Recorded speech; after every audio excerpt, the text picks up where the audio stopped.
Good afternoon, everyone. Thanks for joining us. And special thanks to Charis Books and to Seisha for this warm introduction and for holding space and inviting us back to launch Reem Faruqi's newest book, Call Me Adnan. Most of us know Reem already. Reem is a beloved and brilliant member of the Desi Kidlit community. Let me read you her bio. She is the acclaimed author of Golden Girl, Unsettled, Anissa's International Day, Milu's Mind, which launched at Charis Books in March earlier this year. And she's the ALA Notable Books writer also of Layla's Lunchbox and Amira's Picture Day. She also has written the award-winning I Can Help, all of which are picture books. Of Pakistani descent, Reem immigrated to Peachtree City, Georgia, in the United States from the United Arab Emirates when she was 13. And Reem is also a teacher, a photographer who loves to doodle. She lives in the Atlanta area with her husband and 4 daughters. Please visit her online at reemfaruqi.com to learn more about her incredible work. It is truly an honor and a privilege to be invited to be in conversation with you to launch your newest novel in verse for middle graders ages 8 to 12. Congratulations, Reem.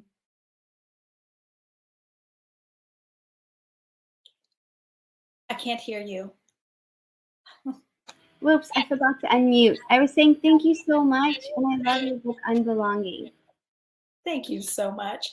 So listen, it's really no secret that you are one of the most beloved writers for young people that I know, and it is truly a joy to know you and to be in community with you. Let us get started launching your newest story, and I wanted to invite you to tell us a little bit, kind of a no spoilers story summary, and then maybe read us a few pages. Let's get warmed up and hear you read some of your beautiful words. Do I have an echo? Or am I okay? Okay, so my book is titled Call Me Adnan. I'm hearing a little bit of an echo. Are you? Yes. Should I keep going, or do we Let's go ahead. Go on? Yes, let's go on. Okay, so my book is about a character called Adnan. Sorry, the echo is a little distracting. And he has a brother called Rizwan and a big sister called Aaliyah. He loves table tennis, and there's a table tennis tournament in Florida, and the family goes together to the tournament, and then a big tragedy happens, and he just has to learn how to put his life back together, and how it's a lot about siblings, family, and water safety. Thank you, Reem. The water safety theme we'll come back and talk about a little bit more. Would you mind reading us a few pages of your own kind of choosing? Sure, and I did mark some pages. Yay. Or my daughter did, actually. Okay, 1 second. Yes, let me start with the first page for now, and then I'll go back to different ones. So it starts off with the words, the beginning. Rumor has it, when I was small, if I would lose, I would hide under the table tennis table. But now I'm not small, and more importantly, I don't lose. So this character loves to play table tennis, but more importantly, he loves to win. And I come from a family with 3 brothers. They all love to win, so there's this very competitive winning spirit in my character Adnan. And I specifically wanted to choose a Muslim boy character because I noticed in a lot of our middle grade books, we have a lot of female Muslims, but we don't have a lot of Muslim boy books. So that's why I included a boy specifically. Do you want me to do another excerpt? Yes, please. Okay. Keep going. Okay. Let's do 1 second. Let's do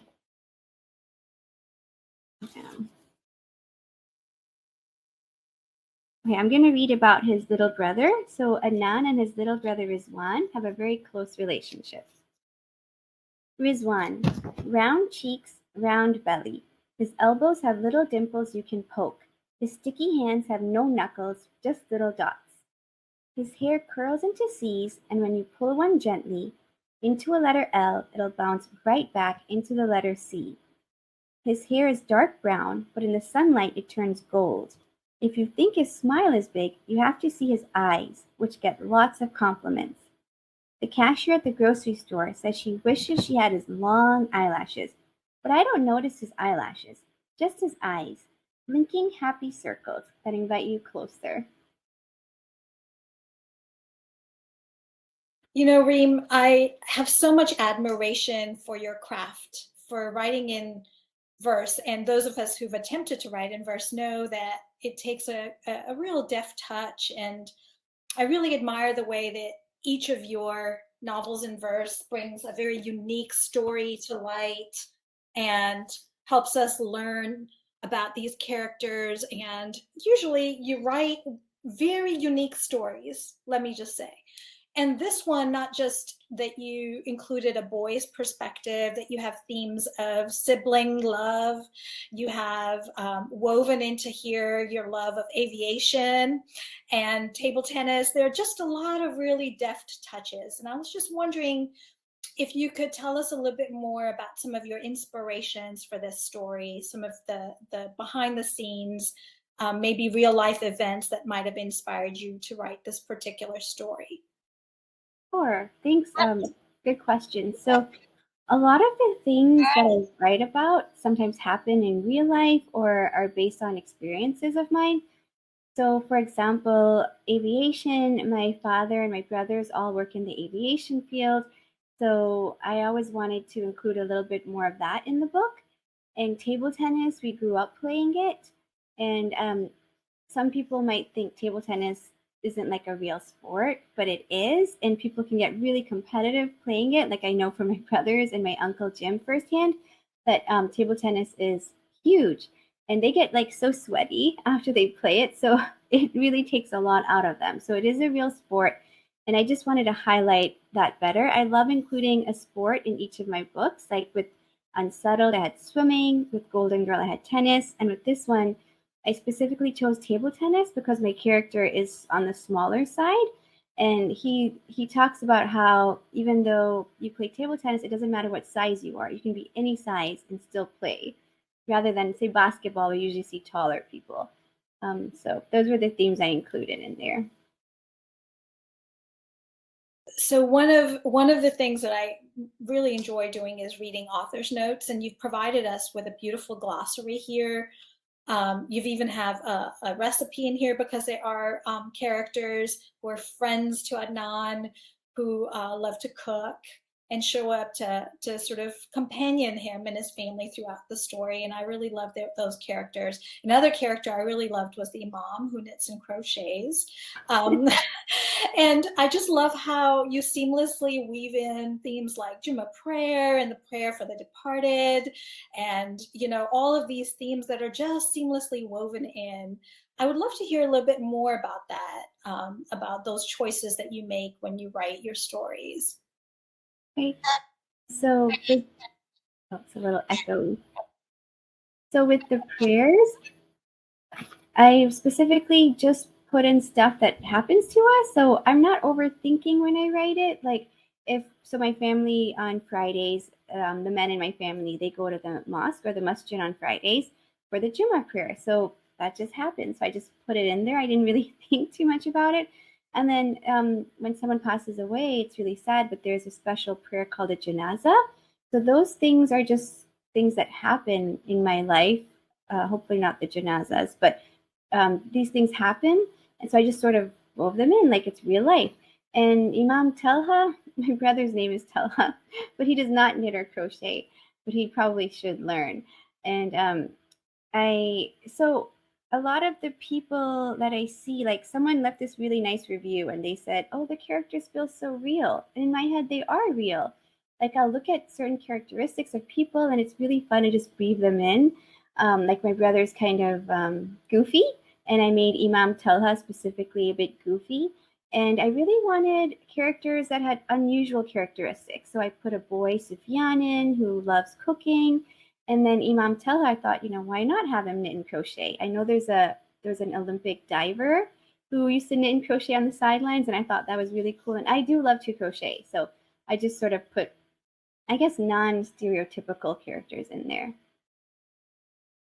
Yes, and that's one of the most admirable qualities of your stories, I feel. So I really want to commend you for those choices. You also made some really brave choices, and some would say that you took some writing risks in this particular story since it is intended for middle graders.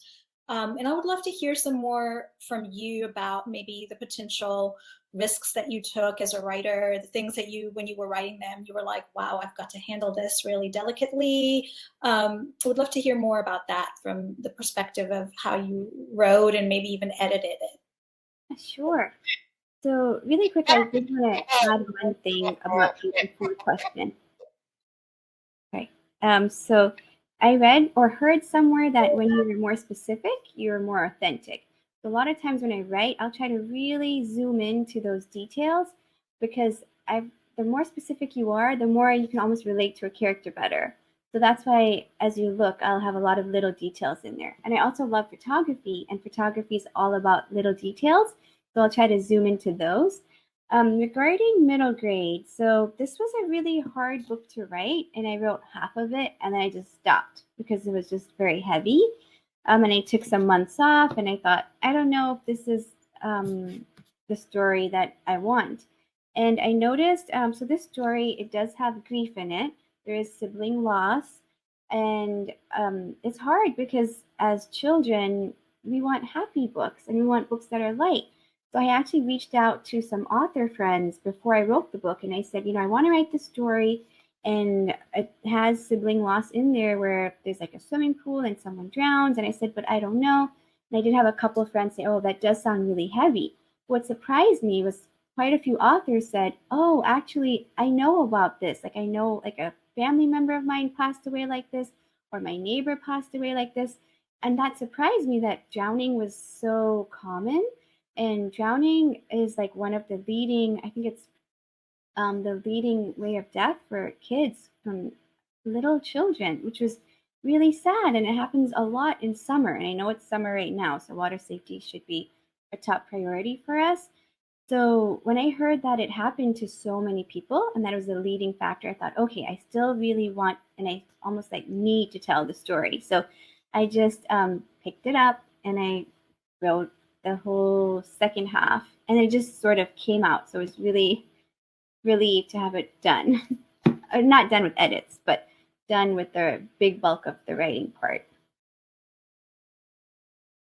And it is about the halfway point at which I actually, when I first saw the digital copy that you generously shared with me, and I that was the halfway point was when I also had to go really slow and gentle, because even for an adult reader, the themes of grief and loss, when they are right there, what I then did once I entered this parts 3 and 4 of the book were to notice, all of those specificities that you just said to make the story authentic, and how it is in some ways didactic, because eventually there is kind of a lesson about water safety, and there are plenty of lessons about grief. But I really noticed how you did them with such a deft and tender touch, and that at no point did the grief get so heavy that the hope and the ongoing daily existence of love and family went away. Does that make sense? Like, what you were able to do was to write this really challenging kind of tragedy, but throughout those themes that you had woven into the first part of table tennis and friendship and care and travel stayed. So talk to me about those choices. Right. So it is a book for middle grade, and I did want it to be light and ultimately hopeful. So I also wanted to, like, grief happens and it's horrible, but life also moves on, whether you're ready for it or not. So I specifically made sure to touch back on those themes. Sorry, it got kind of echoey again. Can you hear me? Yes, we can. Okay. So I noticed with a lot of middle grade books that I read, when someone passed away, it usually happened at the end of the book. So I specifically made something happen in the middle Okay, perfect. So I specifically made something happen in the middle so that I could really touch on the topics of grief and sort of address those for the second half of the book. So in the second half, I still made sure to add little bits of hope, little bits of happiness, hopefully humor, to sort of keep the story moving. I just really love how you write. I mean, really, there are no words adequate enough to express how thoughtfully and carefully and just with these gentle touches you've continued to write each story. And this one in particular really just touched me in a way. And I thought, especially as the family is grieving in part 3 of the book, I'm trying not to give spoilers, so I'm being general. You know, the parts that really spoke to me was, imagine a 9 or 10-year-old reading the parts in which Adnan is very honestly sharing all of the ways that people offer condolences and sort of show up in grief, that are like the sad auntie, or the people who say that these things like thoughts and prayers, like imagine being a 9-year-old who learns how to companion people who are going through something, and you really offer us that. So I was wondering, and yes, Sadia, I will mute myself, and I have been muting myself. It hasn't seemed to make a difference. What I would love is for you to maybe read us one of the excerpts from that part of the book, if you're inclined, and I will mute myself and hope the echo goes away. Thank you for that suggestion, Sadia. Okay, let me just find something.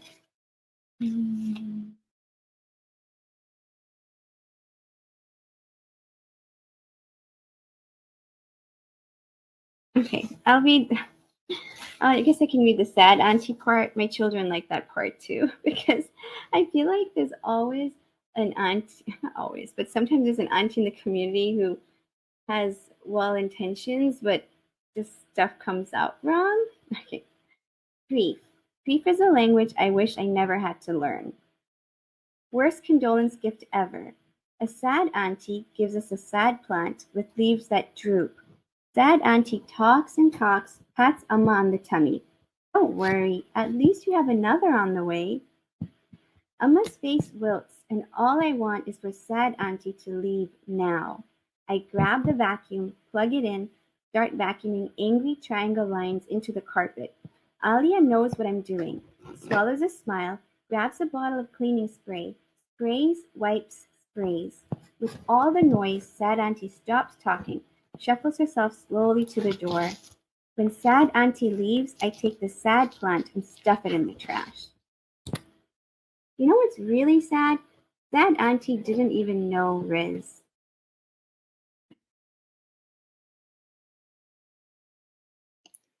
So poignant. Yeah. I mean, yeah, I mean, every time I read, and the thing that I love about the way that novels in verse work is that you can go back and just read one segment and then pause and just really think about it.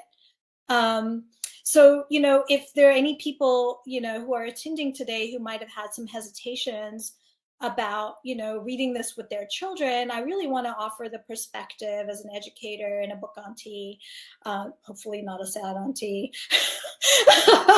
that this book is really brave and meaningful, and the young people will just learn so much about friendship and hope and how to heal from grief.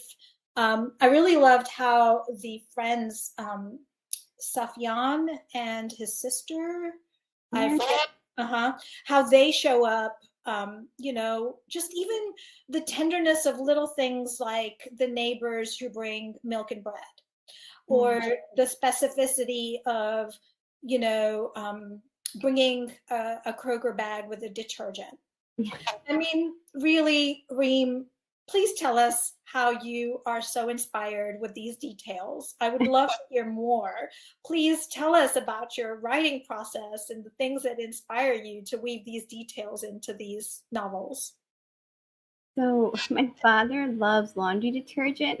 He always has like extra scented detergent, like extra scent boosters.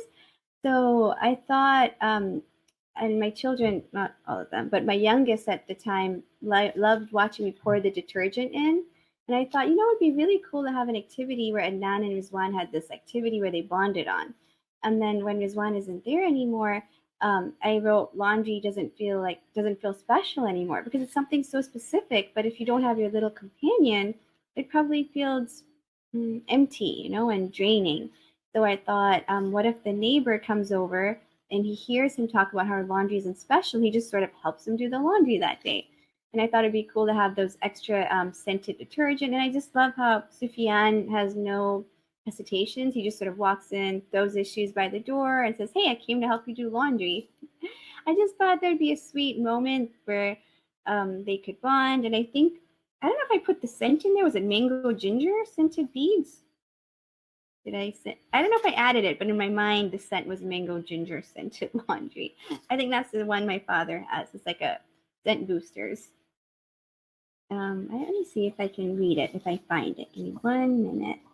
Or did you ask something else about laundry? I forgot. Hold on. 1 second.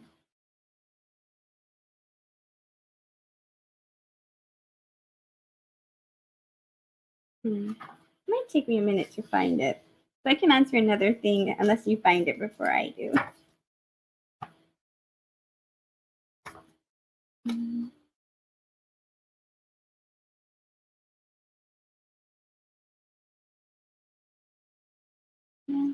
I'm searching also. Otherwise, ending. Feel free to pop questions for Reem into either the comments or the question box, and I'll hope to get to those.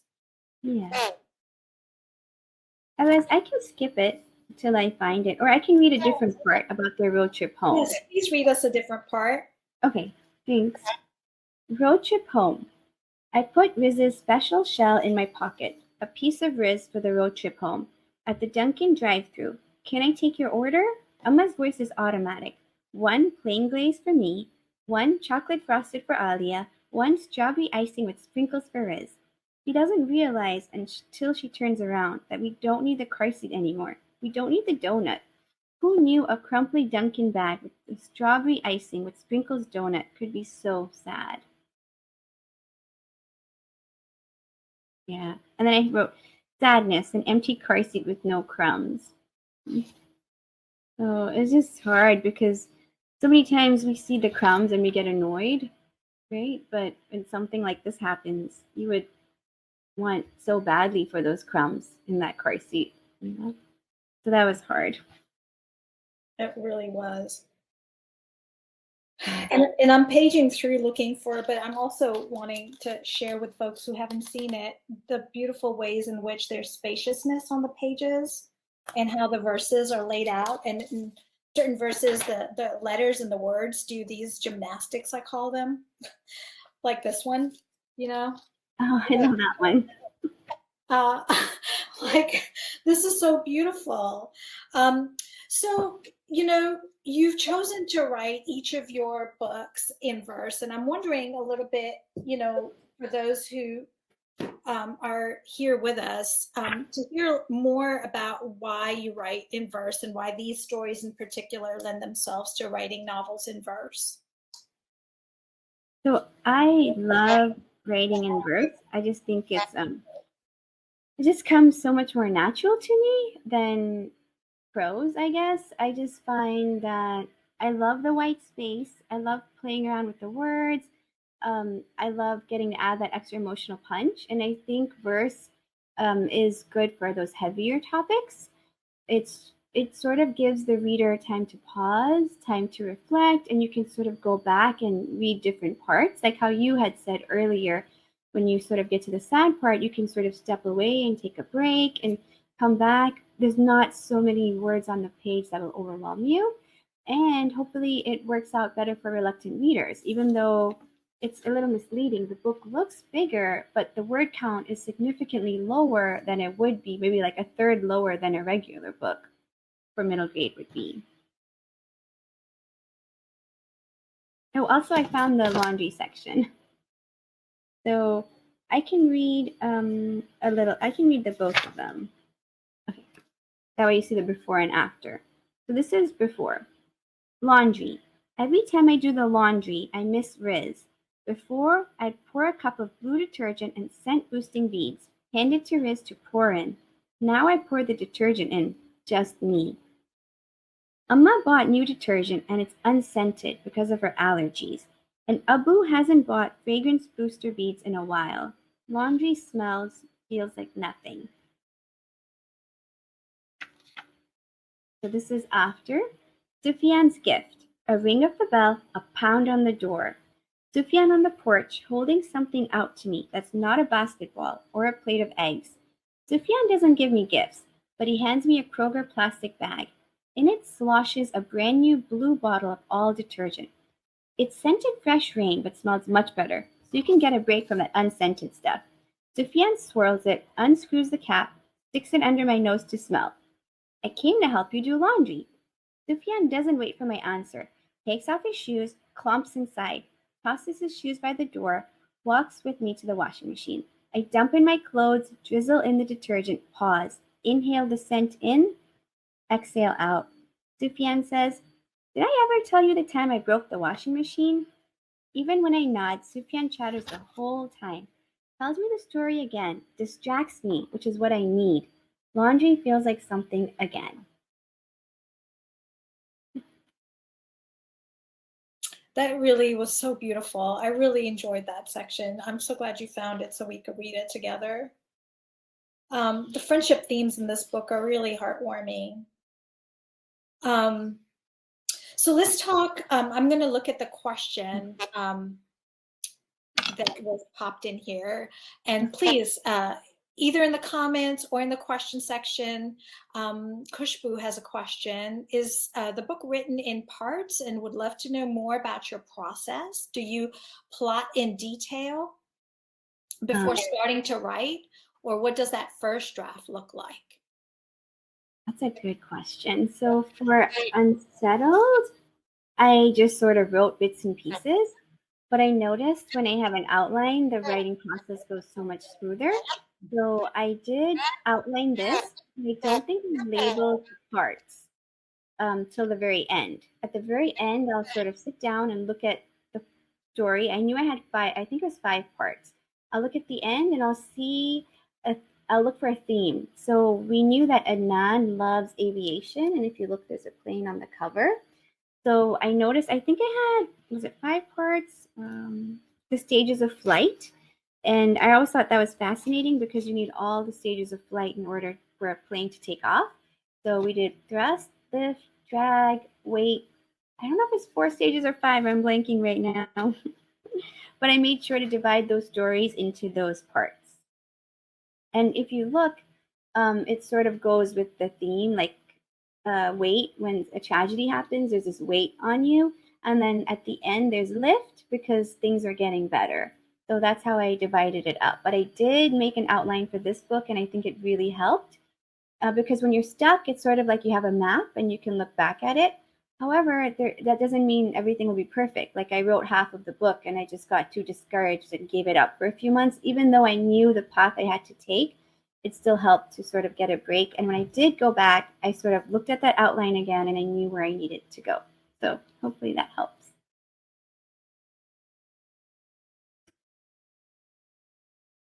Oh, and something tricky about verse really quick is that you don't have specific chapters. So that can be really challenging because it's so easy to get lost in it. You don't have a chapter 1, a chapter 2, chapter 3. But with verse, as long as you can make the plot wanting you to keep turning the pages, you should be good. Well, you know, what I noticed, thank you for sharing all that. And Khushbu, thank you for that question. What I noticed though is kind of also the circularity, because in the early parts of the book, not only do you not lose things, but you actually come back to tie them up, even though it's a novel in verse written in parts without chapters. So, you know, for example, at the very end, you come back to cashiers, right? So conversations at the grocery store. In the beginning parts, there are similar kinds of interactions. And at the very end, you come back and sort of tie them back up. And those are really intentional, thoughtful choices too. Yes. I'd love to hear more about that. Sure. So I usually use some part in the book where it comes together. So on page 279, um, leaving the grocery store, I see a little boy who looks the same age as Riz. Instead of looking away, my hand moves in a wave, and he waves right back, then looks and points up at the sky at a soaring airplane. I remember the 4 stages of flight: thrust, wait, drag, lift. And instead of feeling sadness, right now, looking up at the plane, I feel lifted. So that's what all sort of comes together, where hopefully you get the 4 stages of flight. And if you look, I don't know if someone's really analyzing the book, in each stage of the book, the word will appear more. So thrust, there'll be a specific verse, and thrust will be there. Lift, you'll see one with lift. Drag, you'll see there with drag. And weight, you'll see one with weight. I mean, those are things I talked to the editor about, so I'm explaining this is why it's labeled like this. But if someone was to really analyze it, you would see that word would pop up a little bit more in that section.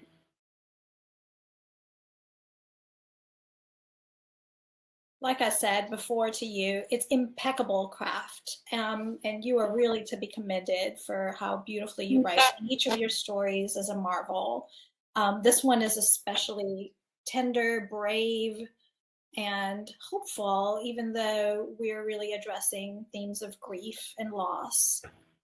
So I really hope people will, read this. And I've been recommending it as a summer read for middle graders because there are, summer themes in there. And I really do hope that all of us here can do the things that we can do to support this book and your story. Are there specific ways those of us who really love your stories can kind of share the word? Yeah, so something I like to tell people to do is what you've done.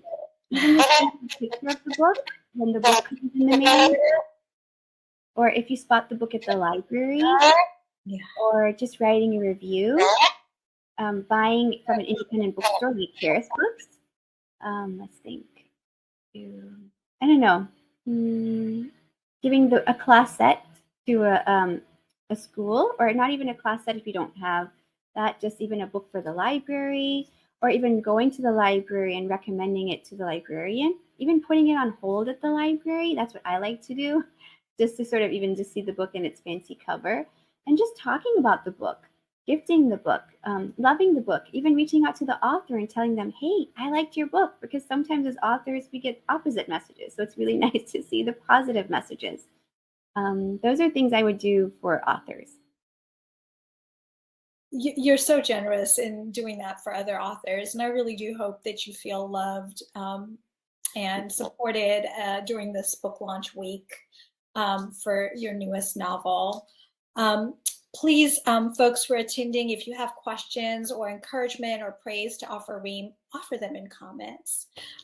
This is a great opportunity for us to celebrate this book launch, and it's an opportunity to sing her praises and to shower her with our love so that she can continue to write stories like this. That is my hope and wish, is that you continue to write braver, bolder, tender stories in verse, because I'd love to read more of them. And with each one that you write, I just marvel. So I have another question, and I'm going to read that to you. Okay. All right. So is the book, and it's Eamon. Going off of something that was mentioned, how do you create enough tension or plot to drive the novel forward? What kinds of scenes can help move the book forward? Thank you. That's a good one also. So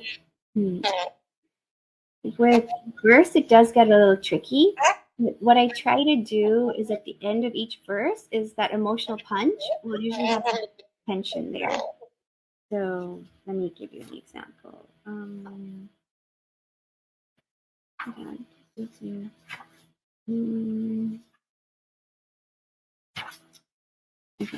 1 second.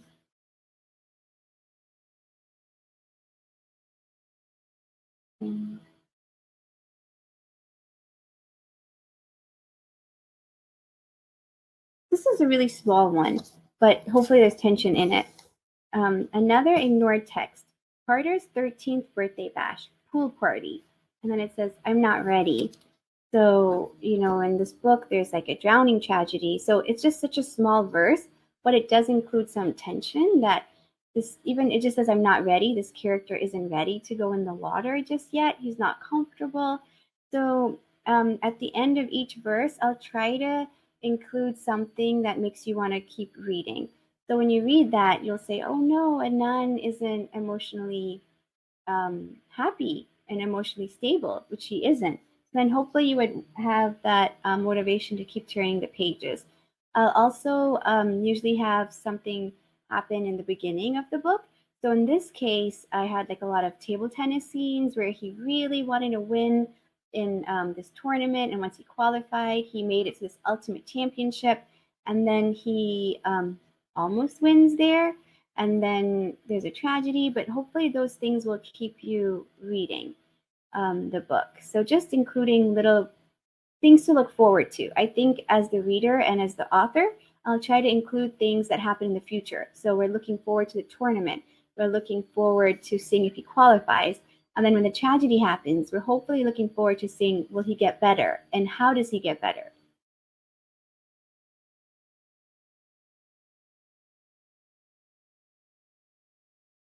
That makes a lot of sense.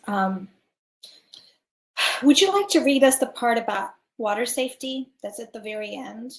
Sure.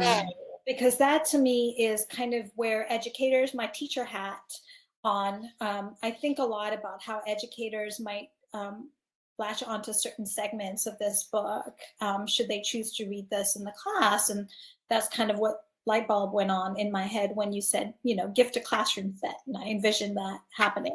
And so, if an educator, and you're a gifted educator, and I see that part of you show up in each of your books that you write, and that part to me could really be an important set of lessons, alongside the author's note that you wrote. So I would love for you to read us that part, in case there are any educators here who might be inspired to use this book to offer a particular lesson on water safety.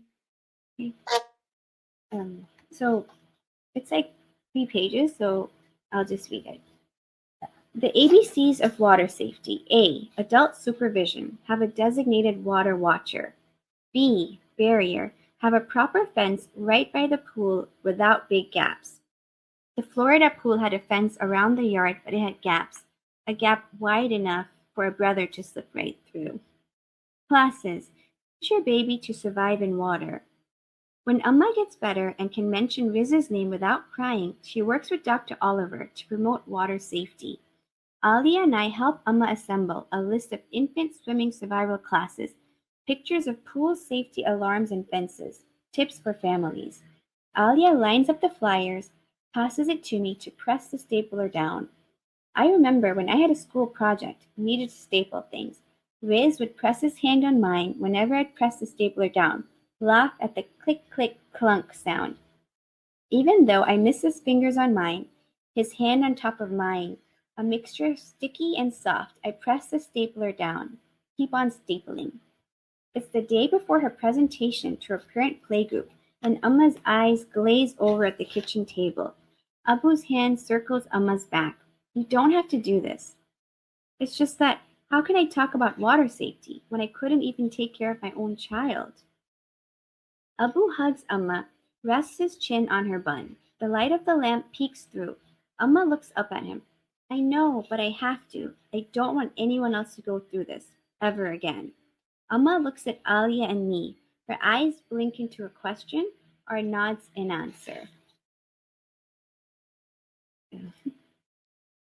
Oh, thank you. Thank you for writing this beautiful, nuanced story, with such beautiful details.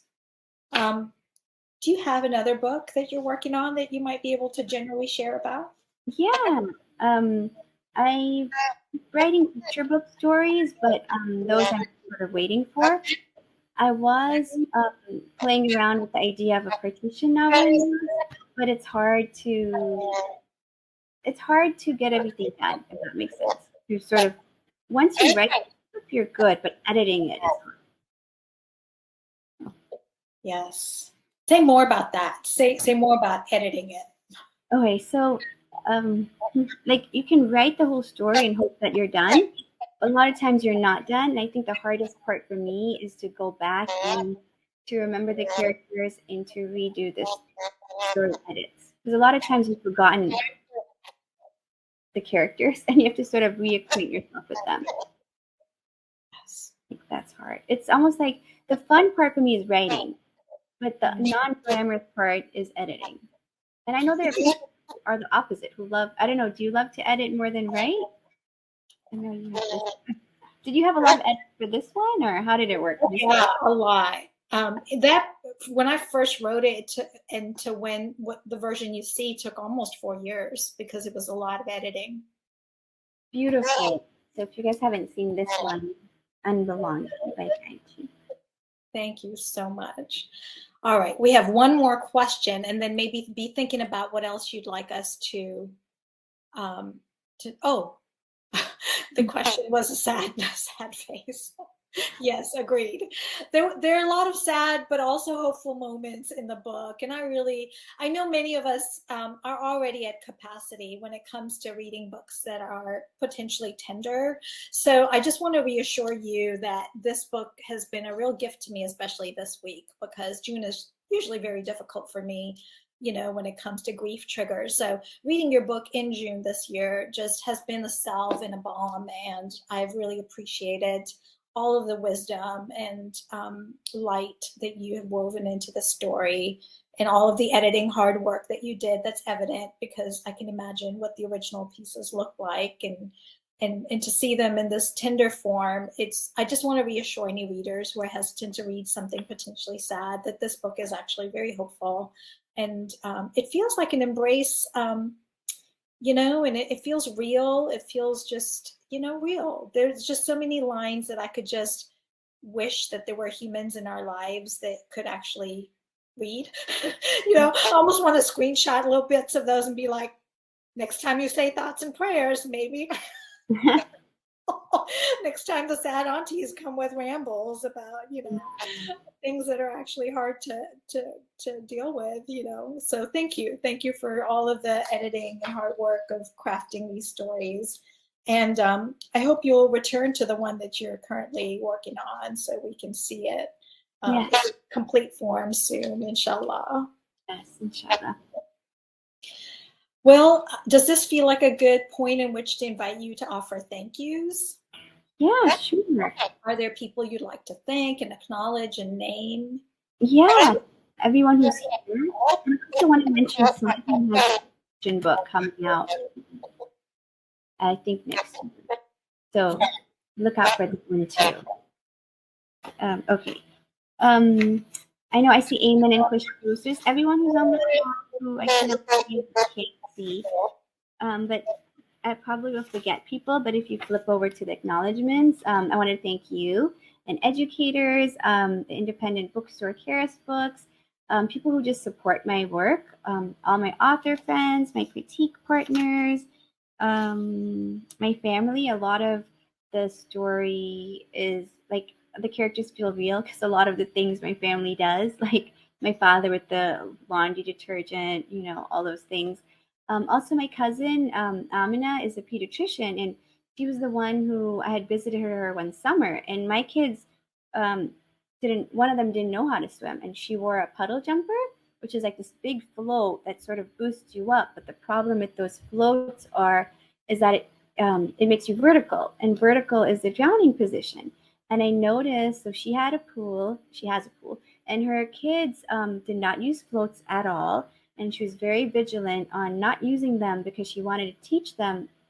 They were in infant survival rescue classes, so 5 days a week they would go swim for only 10 minutes. But it's so much work to take like a toddler and a little kid for just a 10-minute class. So I was amazed by that. And I think it's a 6-week class. I'm not totally sure.